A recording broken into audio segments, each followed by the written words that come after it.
Hey, what it do, baby boo? This is the first episode of Shit Talking with Danyon. I'm doing this video downstairs in our sitting room because my old man is still asleep, and I always shoot the videos. Well, I usually shoot the videos in his room, but since he's asleep, I obviously can't use it because I'm not gonna be swearing a bunch and talking about a bunch of life lessons in front of my dad because that's a bit weird. It's a little bit different. This first episode is something that I've experienced. I'm not gonna lie, even as I talk about it right now, I'm getting super emotional.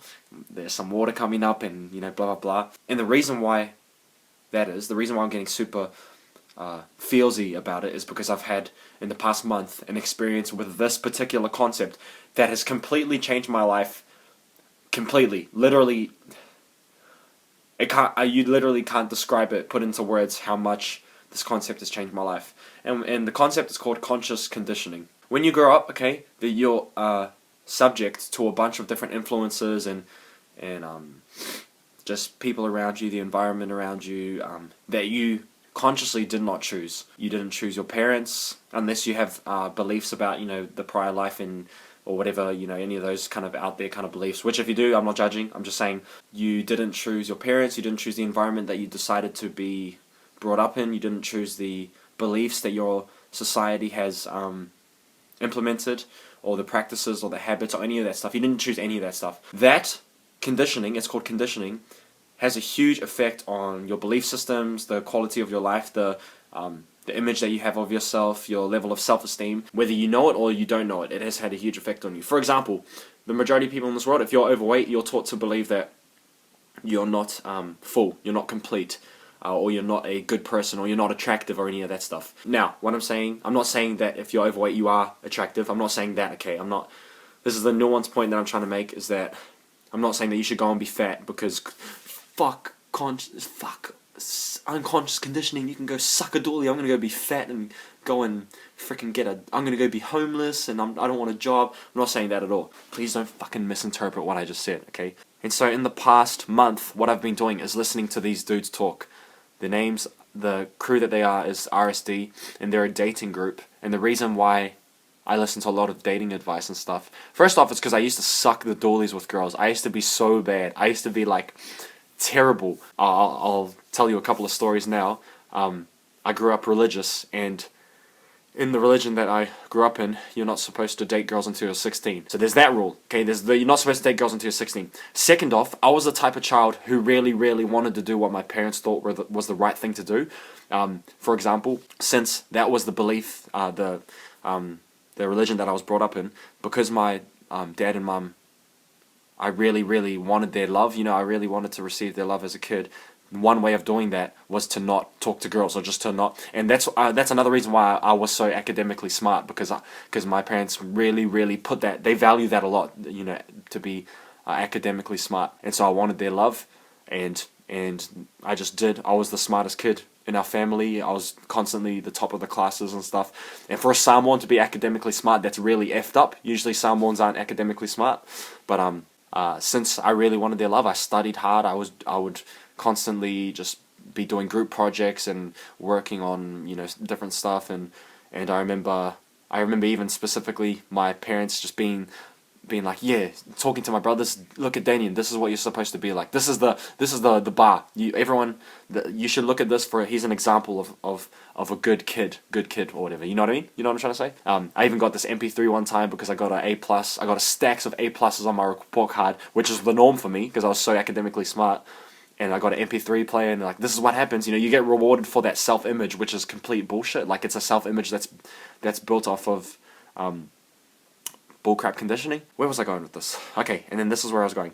Back to the girls, okay? I even remember one time I still do play a bit of music, but we had a gig, me and my bros. We played at a street festival, and I was like 10 at the time or something, and after we were so good for our age, and even not for our age, we were amazing. I'm not trying to sound like a dick when I say that, but the quality of the songs that we played, and the type of songs that they were really difficult songs, was just ping. For us, we were just like pinging it. And then I remember after the street festival, legit like a group of like 6 or 8 girls or something came up to us and were like wanting our numbers. I'm freaking 10 years old.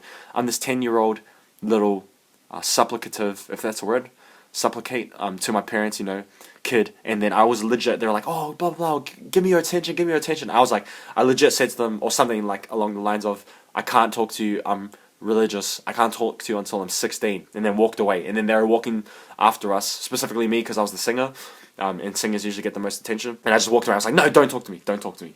But what happened was that self-image of not being good with girls, having no contact at all with girls, unless it was like my friends or something, was built over years, like 16 years or something, 15, 16 years. And you can see how my self-image used to be, that I'm not a good person with girls. And then in the past 2 years, I've just been like, 2-3 years, I've just been like mucking around heaps, like going to town, going to parties, and then going the complete opposite from, nah, don't be a good little boy, don't talk to girls, to the complete opposite. Trying my best, if I'm being completely honest, to just fucking screw as many girls. Like that might sound ratchet, but I'm just being honest. Like, trying my best just to be the biggest man slut, biggest man whore I can be, because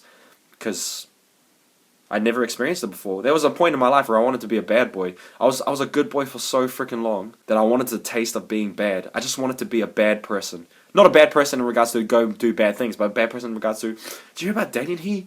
He rooted that girl. Or did you hear about Danyon? He's been doing this. He's been drinking. He's been going out and mucking around and blah, blah, blah. I wanted to be that person. And then, okay, this is bringing it full circle.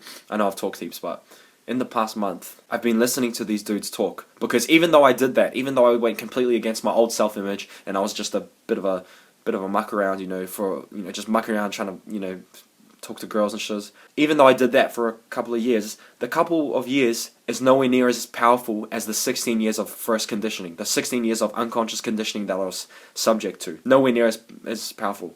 So for some reason, in the past month or month and a half or something, I started listening to these dudes' talks. They do a bunch of seminars and they do a bunch of really good videos where they talk about cool-ass concepts. And the cool thing is that they're not there.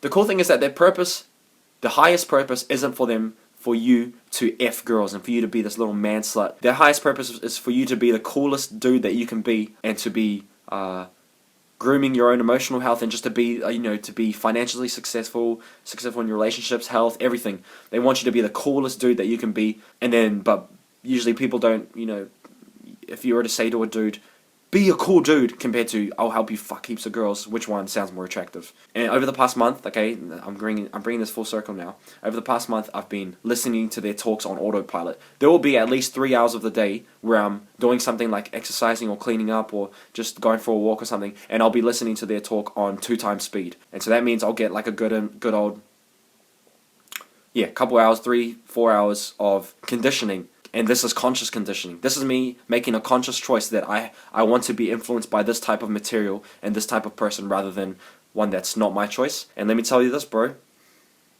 In the past month, the results I've seen with girls have been the craziest. And it's not just girls. Like I said, it's not just girls. Have been the craziest that I've ever seen in my life. The other night I went to a party with this girl that I'm dating. And I'm there and I'm just like, we're having a few drinks and everyone's laughing and making jokes. And then there were these couple of girls that I started talking to, and she's touching me, I'm making her laugh, and I'm like whispering in her ear. I'm just like making her laugh, and she's like just doing heaps of freaking stupid ass stuff. And she's like laughing and putting her hand on my knee, and I'm just like, and now that's normal for me. It's normal for me to associate my self-image now rather than the 16-year-old one. The unconscious conditioned one. It's normal for me to associate my image with being good with girls, that I'm just a scucks dude who's like attractive and girls like me because I'm just fun and I just don't care, and I just like this. Like this expression that I'm doing now is exactly what I'm like with girls. I just make them laugh and I tease them, blah, blah, blah. And now that's associated with my self-image. For those 2 years that I was mucking around, and I still got the girls, I still hooked up with girls and still got the girls, but it was coming from a different place. It was coming from a place of like, oh, nah, it's like I'm doing something that's against my self-image. Now I can say to you, I can look at this camera and be like, no, my image is just naturally associated with getting girls, and like girls just like me. And that was the power of conscious conditioning for a month, for like 3 hours a day or something, on 2x speed. 1 month? Like, are you serious? Are you actually freaking serious? I'm not gonna lie, if my dad was not asleep, I'll fucking blow the roof off this house right now. 1 month. 1 month of conscious conditioning Do you know how many years I'm going to live for? Hopefully a long time. If I don't, that sucks, but oh well. 1 month? And I get this type of results. All of a sudden, my self-image, such an important, deep concept that's deeply fucking rooted into my psyche, or whatever, my neurology. I changed that in a month. What the fuck? In my head, I'm just like, it's like, honestly, what the frick? It proves to me the importance of conscious conditioning. So, let's wrap this up, and let's summarize all this to how it can help you. You should take the time to really figure out what you want, or the person that you want to be like, the results that you want. You should find talks by those person, find material by that person, or the type of person. Doesn't have to be one person in particular. Find talks by them, find all their information. You put that on your phone, or your MP3 player, or your iPod, or whatever the dick, your CD, Walkman, or whatever the frick that you use to go like this, blah, blah. And then you listen to that shiz as much as you can during the day. When you go take a shit, put that shiz on. When you go for a walk, put it on. When you're doing the dishes, when you're cleaning up, put it on. When you're going on the way to the mall to buy something, put it on. Any time possible that you can put this on, do it. Because when you do things that are against your self-image, it seems unnatural. But when you associate the things that you want to do, which bring about the desired results, for example, it's like this. It's from the concept of be, do, have. If you try and do something that's against your self-image, it makes it a lot harder. For a fat person to exercise and eat healthy, it's hard as fuck. But for a person that's already has obtained the self-image of a healthy person, it's easy. It's just what they do. So don't try and change your actions as much as you're trying to change the place that it's coming from. Does this make sense? I hope it's making sense, and it makes sense in my head, so hopefully it makes sense to you. Try and change that place it's coming from. So then the question doesn't become, how can I do this? How can I eat healthy? Or how can I get girls? The question is, how can I change this deep-rooted essence of my self-image that then all of a sudden starts to have a ripple effect, and then it just goes boom, boom, boom, boom, you know what I mean? And then you get the results because of this deep-rooted sentiment, or whatever it's called, self-image. I'm going to end this here. This is probably one of the most important things that I'll ever talk about in my life, to be honest. And in my head, it hasn't clicked to that. No, it obviously has clicked, because before I was like, it's so important. I'm going to end this here. I hope you're well. Thank you for subscribing to my new channel. If you like this type of information, subscribe, obviously. If you don't like it, you don't have to subscribe. That's just, yeah. Have a good day. I love you. Stay beautiful. Shana ducks.